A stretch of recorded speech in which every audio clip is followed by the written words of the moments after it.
좋아요, 구독은 영상 제작에 큰 힘이 됩니다. 아내가 사망한 지 6개월 뒤 준혁의 집은 늘 적막에 잠겨 있었다. 거실 소파는 여전히 아내의 향기가 남아있는 듯 했고 부엌 싱크대에는 그녀가 즐겨 쓰던 컵이 덩그러니 놓여 있었다. 준혁은 차마 그 컵을 치우지 못한 채 매일 그 앞에 멍하니 앉아 있었다. 그때 현관문을 두드리는 소리가 났다.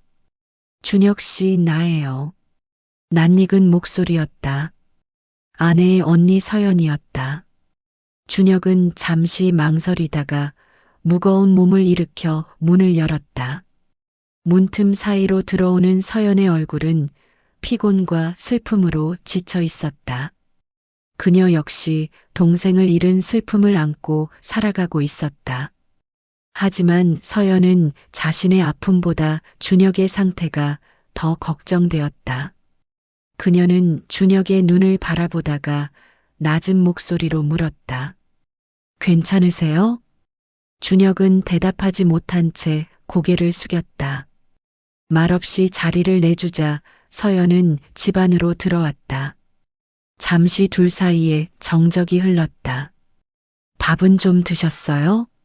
아직이요. 이러다 쓰러지세요. 제가 뭐라도 차려드릴까요? 괜찮습니다. 그냥 입맛이 없어서요.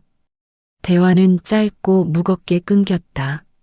하지만 서연은 그 짧은 대화 속에서도 준혁의 고단한 마음을 읽을 수 있었다. 그녀는 한숨을 내쉬며 준혁의 곁에 조심스럽게 앉았다. 준혁 씨, 혼자 이렇게 버티는 게 더 아픈 거예요. 저도 동생을 잃었어요. 근데 당신은 아내를 잃었잖아요. 얼마나 아플지 제가 다 알 수는 없어도 조금은 느껴요.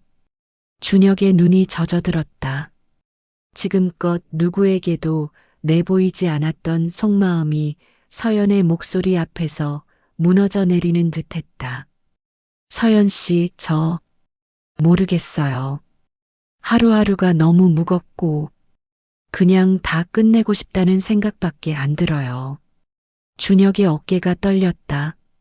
서연은 순간 망설이다가 조심스럽게 그의 손을 감싸쥐었다. 따뜻한 온기가 전해졌다. 그런 말하지 마세요. 당신이 무너지면 동생이 하늘에서 얼마나 슬퍼하겠어요? 하지만 준혁 씨, 제가 지켜줄게요. 혼자서 견디지 않게 제가 곁에 있을게요. 그 손길에 준혁의 손끝이 파르르 떨렸다. 작은 떨림이 손에서 시작해 온몸으로 번져나갔다. 준혁은 눈물을 흘리며 서연을 바라봤다. 서연 씨 손 따뜻하네요. 너무 따뜻해서 더 흔들려요. 저도 알아요. 이렇게 하면 안 된다는 거. 그런데도 지금은 그냥 이 손을 놓고 싶지 않아요. 둘 사이의 거리는 점점 좁혀졌다. 정적 속에서 서로의 숨결이 섞이는 순간 서연은 낮게 속삭였다. 준혁 씨, 우리가 지금 무슨 짓을 하려는 건지 알아요. 하지만 당신도 느끼고 있잖아요. 이 떨림을. 준혁은 눈을 감았다. 그의 입술이 살짝 떨리며 열렸다. 서연 씨, 안 돼요. 하지만 서연의 얼굴이 다가왔다. 입술이 닿을 듯 스쳤다. 그 순간 준혁은 본능적으로 몸을 피하지 않았다. 오히려 미세하게 앞으로 다가섰다. 그리고 두 사람의 입술이 닿았다. 순간 준혁의 가슴은 요동쳤다. 숨조차 멎을 듯한 긴장과 두려움 속에서 동시에 이루 말할 수 없는 따뜻함이 밀려왔다. 준혁은 떨리는 목소리로 속삭였다. 우린 지금 선을 넘었어요. 알아요. 그런데 멈출 수가 없었어요. 서연 씨, 미안해요, 준혁 씨. 하지만 당신을 이렇게 느낄 수밖에 없는 제가 더 미안해요. 준혁은 그녀의 품에 얼굴을 묻었다. 눈물이 흘러내렸지만 그 눈물 속에는 슬픔만이 아니라 오랫동안 억눌렀던 갈망과 위안이 함께 섞여 있었다. 저도 이러면 안 된다는 거 알아요. 그런데 서연 씨를 보면 자꾸만 마음이 움직여요. 저도 그래요. 동생한테 미안해서 이 마음을 수백 번 누르려 했어요. 그런데 오늘 너무 흔들려서 저도 더는 버틸 수가 없었어요. 우리 앞으로 어떻게 되죠? 모르겠어요. 하지만 지금만큼은 당신을 놓치고 싶지 않아요. 그날 밤 준혁과 서연은 금기를 넘는 마음을 확인했다. 입술이 떨리며 닿고 손이 서로의 온기를 붙잡은 순간 그들은 이미 과거의 슬픔과 미래의 두려움 사이에서 되돌아갈 수 없는 길에 들어서 있었다. 준혁은 서연과의 입맞춤 이후 몇 날 며칠을 제대로 잠들지 못했다. 눈을 감으면 그 순간이 생생히 떠올랐다. 아내의 언니라는 존재. 결코 마음을 열어서는 안 되는 사람이었다. 하지만 그날 밤 느낀 떨림과 따뜻함은 단순히 위로 이상의 것이었다. 안 돼. 절대 안 돼. 그런데 왜 자꾸만. 준혁은 스스로를 책망하면서도 서연의 눈빛을 떠올릴 때마다 심장이 두근거렸다. 회사에 나갔다가도 문득 그녀의 목소리가 들리는 것 같았고 집에 돌아오면 그날의 온기가 여전히 남아있는 듯했다. 서연 역시 마찬가지였다. 동생의 남편, 그 누구보다 거리를 두어야 할 사람이었다. 하지만 준혁의 고통스러운 눈빛을 볼 때마다 그의 떨리는 손을 잡았을 때의 감촉이 지워지지 않았다. 며칠 뒤 서연이 다시 준혁의 집을 찾았다.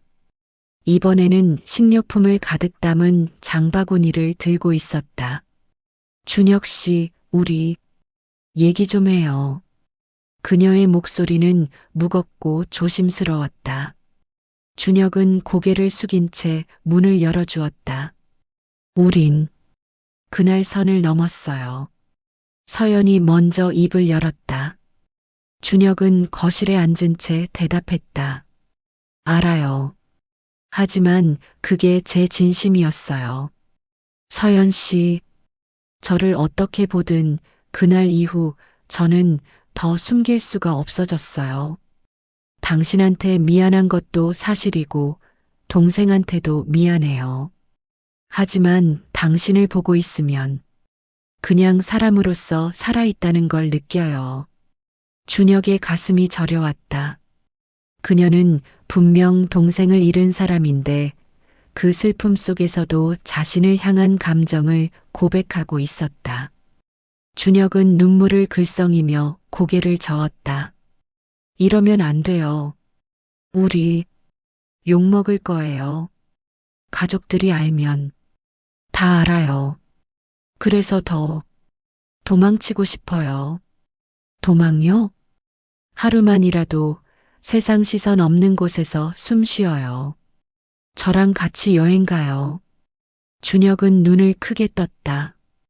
여행이라니 생각지도 못한 제안이었다. 여행이라고요? 네. 그냥 하루만. 아무도 없는 데 가서 걷고 바람 쐬고 우리 마음 정리해요. 당신이 싫다면 억지로 안 해요. 하지만 이렇게 계속 서로 눈치만 보면서 무너지는 건 더 고통스러워요. 준혁은 한참 동안 말없이 앉아 있었다. 머릿속으로는 수백 가지 생각이 스쳤다. 도덕적 죄책감, 주변의 시선, 그리고 무엇보다 아내에 대한 미안함. 하지만 동시에 서연과 함께 있을 때 느껴지는 그 살아있음도 부정할 수 없었다. 그는 천천히 고개를 끄덕였다. 하루만이에요. 딱 하루만. 서연의 눈빛이 순간 빛났다. 며칠 뒤 두 사람은 조심스럽게 여행길에 올랐다. 차 안에는 어색한 정적이 감돌았다. 라디오에서 흘러나오는 잔잔한 음악만이 공간을 메웠다. 괜찮아요? 서연이 운전대를 잡으며 물었다. 네. 그냥 아직도 믿기지가 않아서요.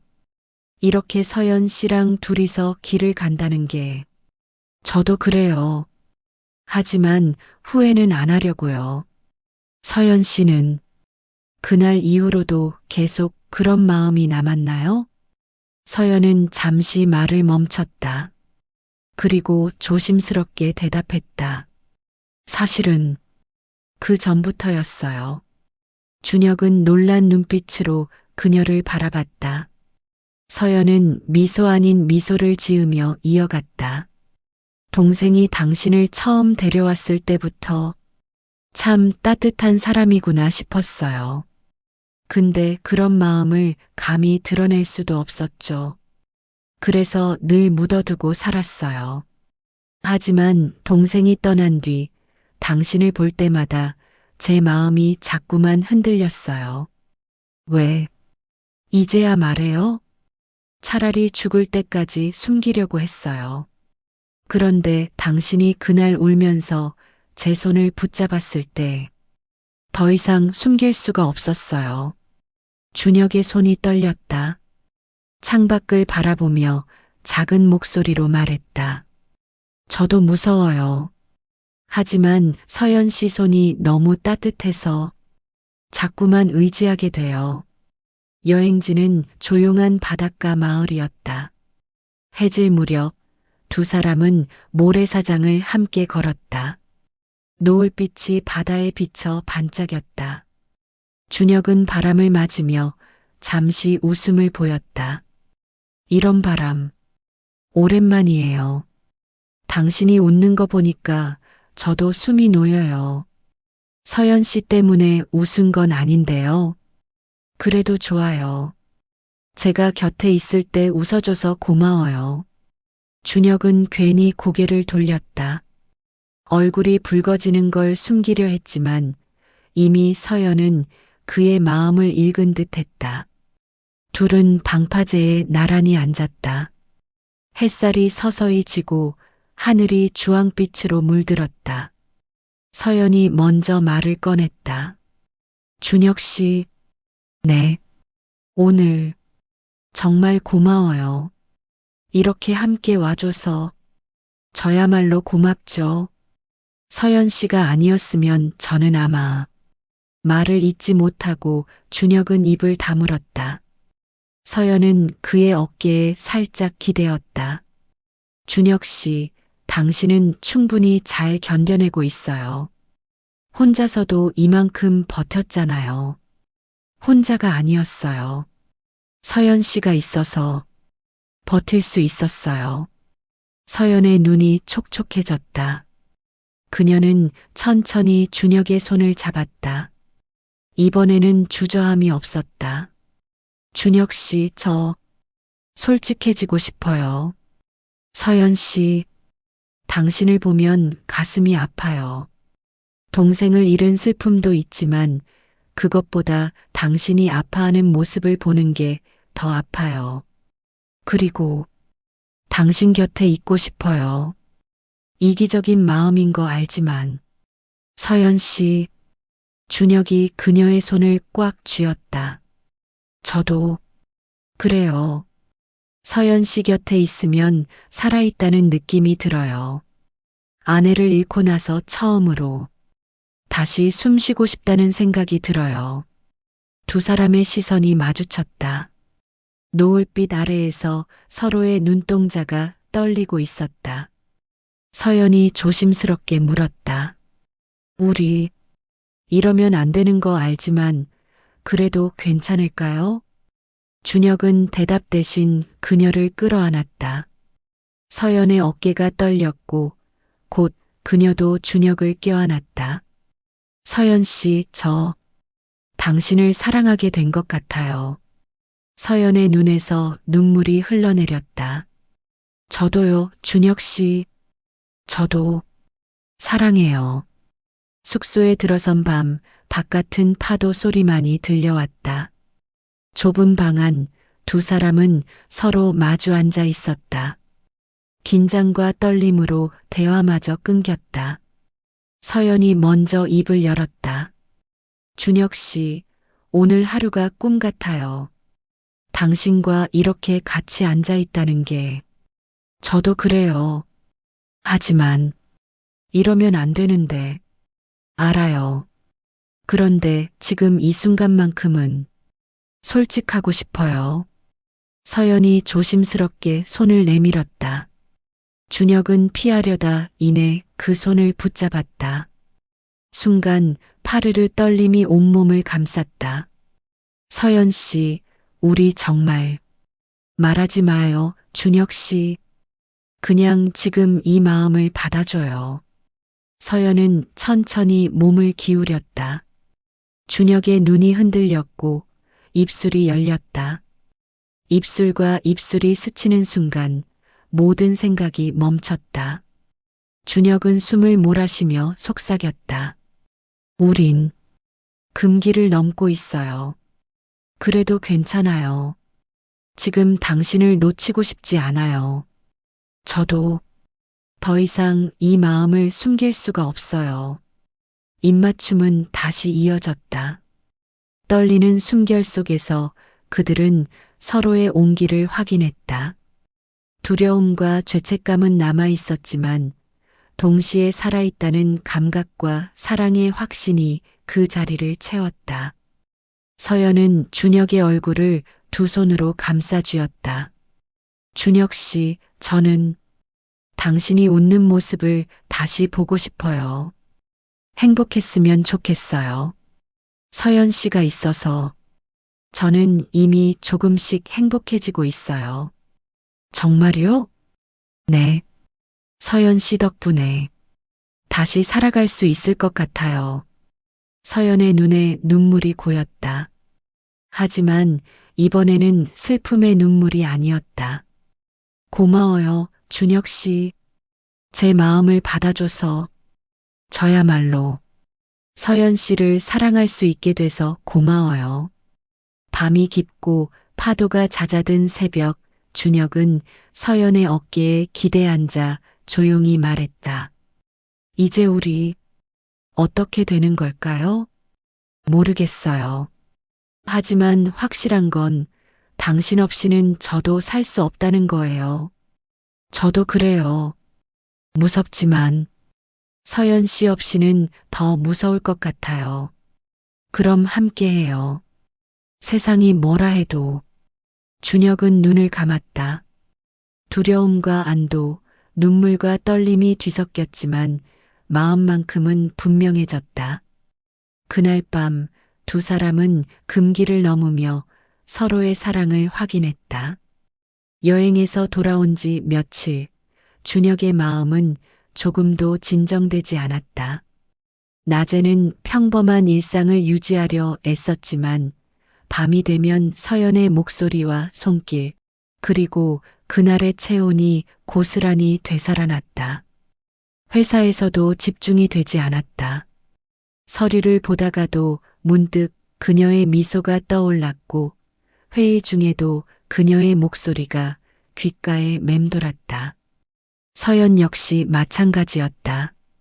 일을 하다 문득 창밖을 보면 준혁의 눈빛이 떠올랐고 저녁이 되면 더는 견디기 힘들 만큼 공허해졌다. 끝내 그녀는 결심하듯 준혁의 집 초인종을 눌렀다. 문을 열어 젖힌 준혁은 놀란 듯 숨을 삼켰다. 서연 씨, 준혁 씨, 저 그냥 보고 싶어서 왔어요. 서연은 잠시 머뭇거리다 장바구니를 들어보였다. 밥, 같이 먹을래요? 그날 저녁 부엌에 함께 서서 요리를 만들었다. 사소한 대화가 오갔지만 손끝이 스칠 때마다 공기는 점점 뜨겁게 달아올랐다. 이 양파 어떻게 썰어요? 아, 이렇게요. 제가 해드릴게요. 준혁이 서연의 뒤에 서서 손을 잡고 함께 칼질을 했다. 서연의 어깨가 미세하게 떨렸다. 준혁 씨, 네, 이렇게 하니까 너무 떨려요. 저도요. 둘은 잠시 멈춰서서 서로를 바라봤다. 서연이 먼저 몸을 돌렸고 두 사람의 얼굴은 손 닿을 거리에 있었다. 준혁 씨, 당신 보고 싶었어요. 저도요, 서연 씨. 매일 당신 생각뿐이었어요. 마주 앉아 식사를 마친 뒤에도 두 사람은 한동안 말없이 서로를 바라만 보았다. 준혁이 먼저 입을 열었다. 여행에서 그날 밤 후회하지 않으세요? 서연은 젓가락을 내려놓으며 고개를 저었다. 후회라니요. 오히려 제 삶에서 가장 숨이 붙어 있다고 느낀 순간이었어요. 준혁의 눈가가 흔들렸다. 그의 속마음도 다르지 않았기 때문이다. 잠시 정적이 흘렀다. 서연이 숨을 고르며 다시 말을 이었다. 저는 다시는 안 되겠다고 수없이 다짐했어요. 그런데 그녀의 목소리가 떨렸다. 이상하게도 당신을 기다리게 돼요. 준혁은 그 말을 듣자 더는 참을 수 없었다. 그는 조심스럽게 손을 뻗어 서연의 손을 감싸쥐었다. 순간 서연의 어깨가 파르르 떨렸지만 손을 뿌리치지는 않았다. 서연 씨, 준혁의 목소리는 낮고 진지했다. 저도 그래요. 멈추려 했습니다. 하지만 하루도 당신 생각을 안 한 적이 없어요. 결국 당신을 사랑하게 되었습니다. 서연의 눈이 커졌다. 한동안 말이 나오지 않았다. 하지만 곧 그녀의 입술이 미세하게 떨리며 한마디가 흘러나왔다. 저도 사랑해요. 그 순간 두 사람은 동시에 몸을 기울였다. 입술과 입술이 맞닿았을 때 지난 며칠간 쌓아온 갈망이 폭발하듯 스며들었다. 처음엔 조심스러웠지만 곧 떨리는 숨결이 서로의 입술을 적셨고 포옹이 깊어졌다. 준혁은 달콤한 입맞춤 사이사이 숨을 몰아쉬며 속삭였다. 안 돼요. 이러면 다시 되돌아갈 수 없어요. 그러나 서연은 그를 품에 더 세게 끌어안으며 답했다. 이미 그날 밤부터 우리는 되돌아갈 수 없었어요. 그럼에도 저는 후회하지 않아요. 서연 씨, 사랑해요, 준혁 씨. 누구보다 깊이, 누구보다 간절히. 준혁은 결국 눈물을 글썽이며 고개를 끄덕였다. 저도 사랑해요. 이 마음, 이제는 거부하지 못하겠어요. 다시 이어진 따스한 입맞춤은 더 이상 망설임이 없었다. 손끝은 서로의 등을 타고 흘러내렸고 가슴은 빠르게 요동쳤다. 밤의 고요 속에서 두 사람은 서로의 온기를 갈망하며 더욱 깊이 끌어안았다. 그날 이후 두 사람의 만남은 더욱 잦아졌다. 준혁은 퇴근 후 서연의 집을 찾았고 서연은 주말마다 준혁의 집에서 함께 시간을 보냈다.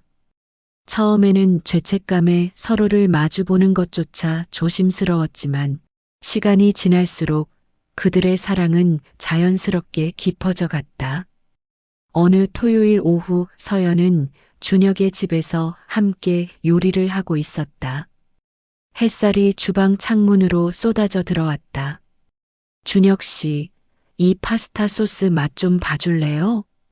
서연이 숟가락에 소스를 담아 준혁에게 내밀었다. 준혁이 맛을 보려는 순간 서연이 장난스럽게 숟가락을 빼며 웃었다. 거짓말이에요. 먼저 주세요. 그녀가 소스를 입에 넣는 순간 준혁은 그녀의 허리를 감싸 안았다. 서연 씨, 장난치면 어떡해요. 어머, 깜짝이야. 서연이 웃으며 준혁의 가슴에 얼굴을 묻었다. 준혁은 그녀의 머리를 쓰다듬으며 말했다. 당신이 웃는 모습 보니까 제가 다 행복해져요. 저도요. 준혁 씨랑 있으면 동생이 떠난 슬픔도 잠시나마 잊게 돼요. 둘은 잠시 조용히 앉고 있었다. 그러다 서연이 고개를 들어 준혁을 바라봤다. 준혁 씨, 네, 저희 이대로 계속 갈 수 있을까요? 준혁은 서연의 뺨을 부드럽게 어루만지며 대답했다. 모르겠어요. 하지만 당신과 함께라면 어떤 어려움도 견딜 수 있을 것 같아요. 정말요? 네. 서연 씨는 제게 다시 살아갈 이유를 준 사람이에요. 당신이 없었다면 저는 아마 서연이 준혁의 입술에 손가락을 가져다 댔다. 그런 말하지 마요. 이제 우리는 함께잖아요. 네, 함께해요. 두 사람은 다시 입을 맞췄다. 이번에는 급하지 않고 천천히 서로를 음미하듯 깊은 입맞춤을 나눴다. 시간이 흐르면서 두 사람의 관계는 더욱 안정되어 갔다. 매일 저녁 통화를 하고 주말에는 함께 장을 보고 요리를 했다. 어느 일요일 아침 준혁은 서연의 집에서 함께 아침 식사를 준비하고 있었다. 서연은 커피를 내리고 준혁은 토스트를 굽고 있었다. 준혁 씨, 커피 어떻게 드실래요? 설탕 하나만 넣어주세요. 알았어요. 서연이 커피를 건네며 미소 지었다. 준혁은 그녀의 손을 잡고 가볍게 입맞춤을 하였다. 그의 입술은 여전히 따스했다. 고마워요. 뭐가요? 이렇게 평범한 일상을 다시 누릴 수 있게 해줘서요. 서연의 눈시울이 붉어졌다. 저야말로 고마워요. 준혁 씨 덕분에 저도 다시 웃을 수 있게 됐어요. 두 사람은 식탁에 마주 앉아 아침을 먹었다. 작은 대화들이 오갔고 가끔 웃음소리도 났다. 이런 평범한 순간들이 두 사람에게는 가장 소중했다. 식사를 마친 후 둘은 거실 소파에 나란히 앉아 창밖을 바라봤다. 서연이 준혁의 어깨에 기대며 말했다. 준혁 씨, 우리 언젠가는 당당하게 사랑할 수 있을까요? 준혁은 서연의 손을 꼭 쥐며 대답했다. 언젠가는 그럴 수 있을 거예요. 지금은 힘들어도 우리 사랑이 진심이라는 걸 시간이 증명해 줄 거예요. 그럴까요? 네. 그리고 설령 세상이 우리를 이해하지 못해도 우리 둘만은 서로를 이해하고 사랑하면 되잖아요. 서연은 준혁을 바라보며 눈물을 글썽였다. 당신을 만나서 정말 다행이에요. 저도요, 서연 씨. 두 사람은 다시 포옹했다. 창밖으로는 따뜻한 햇살이 쏟아지고 있었다. 몇 달이 흘렀다. 준혁과 서연은 여전히 서로를 사랑했고 그 사랑은 더욱 깊어졌다. 어느 저녁 준혁은 아내의 사진이 놓인 거실을 조용히 바라봤다. 서연이 옆에 앉아 함께 사진을 보며 말했다. 미안해, 동생아. 언니가 내 남편을 사랑하게 됐어. 준혁도 조용히 말했다. 여보, 미안해요. 하지만 서연 씨 덕분에 다시 살아갈 수 있게 됐어요. 당신도 이해해 주겠죠? 둘은 잠시 침묵 속에 앉아 있었다. 그러다 서연이 준혁의 손을 잡았다. 준혁 씨, 우리 이제 앞만 보고 가요. 과거의 슬픔을 기억하되 거기 머물지는 말아요. 네, 그래요. 우리 함께 새로운 시작을 만들어 가요. 준혁은 서연을 끌어안았다. 그녀의 품은 여전히 따뜻했고 그 온기는 준혁에게 살아갈 힘을 주었다. 사랑해요, 서연 씨. 저도 사랑해요, 준혁 씨. 영원히. 두 사람은 금기를 넘었지만 그 너머에서 진정한 사랑을 찾았다. 세상의 시선은 여전히 차갑겠지만 그들에게는 서로가 있었다. 그것만으로도 충분했다. 창밖으로는 별이 빛나고 있었다. 두 사람은 서로를 껴안은 채 함께 그 별을 바라봤다. 상실의 아픔 속에서 피어난 사랑. 그것은 누구도 판단할 수 없는 오직 그들만의 이야기였다.